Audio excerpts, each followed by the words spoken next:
Hey, ooh, it's dark. Hello, can you turn on the lights, please? Ah, oh, thank you. Ouh, je voyais plus rien, moi. Hello, everybody. Bienvenue sur les tutos de Vito. Aujourd'hui, nous allons travailler sur can et can't. Petit mot de 3 lettres qui paraît très simple comme ça et qui pose parfois quelques problèmes à certains. Alors, je vais vous expliquer comment ça fonctionne. Alors, au niveau de la prononciation, déjà, on a 2 types de prononciation différentes, si on a un accent plutôt britannique ou un accent plutôt américain. Moi, j'ai un accent britannique. Donc, je vais dire I can et I can't. Là où un américain dira I can, I can't. Vous voyez la différence? Can, can't, ou I can, I can't. Je ne fais pas super bien l'accent américain, mais bon, c'est à peu près ça. Right, une fois qu'on a dit ça.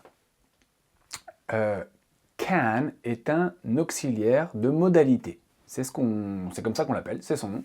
Ce qui va se passer, c'est qu'on va mettre ce petit auxiliaire entre le sujet et le verbe. Et du coup, ce petit auxiliaire-là va rajouter, c'est pour ça qu'on appelle ça la modalité, il va dire quelque chose de plus sur le verbe. L'utilisation de can. Can permet de dire plusieurs choses. Tout d'abord, il permet de dire ce que l'on sait faire. Ce que l'on sait faire. Si vous dites par exemple I can ride a bike. Je sais faire du vélo. I can ride a bike. À la forme négative, I can't. Par exemple, I can't speak Chinese.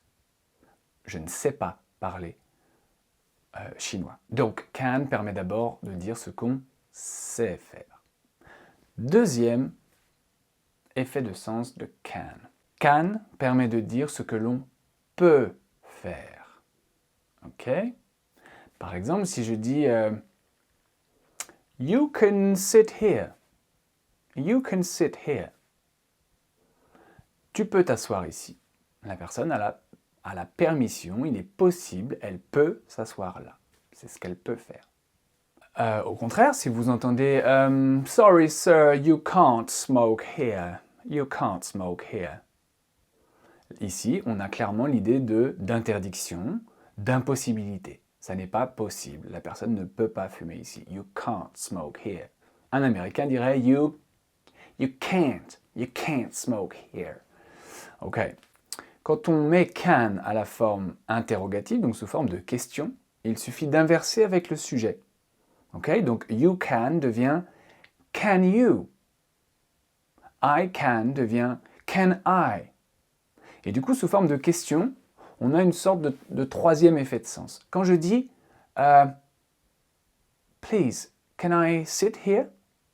Can I sit here? Est-ce que je peux m'asseoir ici? Ici, vous demandez la permission. Can I sit here? Si vous dites, deuxième exemple, comme je l'ai fait dans mon introduction, Can you please close the door? Can you please close the door? Ici, vous demandez un service à quelqu'un. Pouvez-vous? Can you? Can you? Pouvez-vous fermer la porte? Peux-tu fermer la porte? Can you close the door, please? Au niveau de la construction, c'est vraiment simple. On prend le sujet, on met can au milieu. Alors, il faut savoir que can est invariable. Il ne porte jamais de marque de terminaison. C'est can à toutes les personnes. I can, you can, he can, she can, we can. You can, they can. Et ensuite, on va venir plaquer le verbe. Le verbe seul, sans rien, sans terminaison, le verbe à l'infinitif.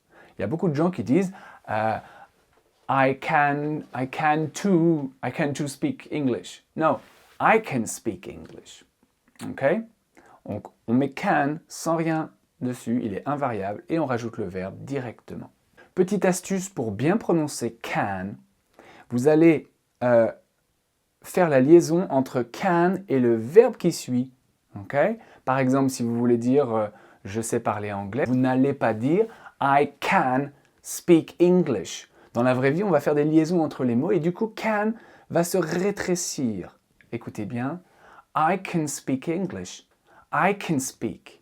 I can speak. Je fais vraiment la liaison entre can et speak et je dis donc I can speak. Et donc du coup ici, le can se transforme à l'oral en kn, en kn. I can speak et non pas I can speak. Ok? À la forme négative, on entendra plus facilement I can't. La forme négative est plus simple à comprendre. I can't speak. I can't speak. Ok?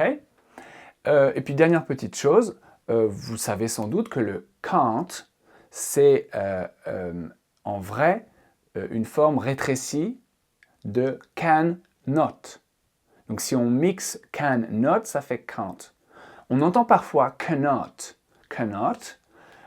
mais il y a toujours un sens d'exagération là-dedans. Quand vous voulez vraiment faire passer votre message. Si vous dites à une personne « You cannot sit here »,« You cannot sit here », clairement, vous n'êtes pas super content et vous faites comprendre à la personne qu'elle ne peut pas s'asseoir là.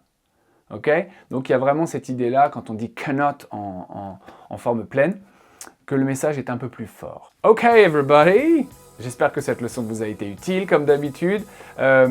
Continuez à vous abonner, à laisser des messages, à mettre des petits pouces bleus, à me poser des questions, à me rejoindre sur la page Facebook. Et je vous dis à super bientôt. Have a nice day everybody. Bye bye!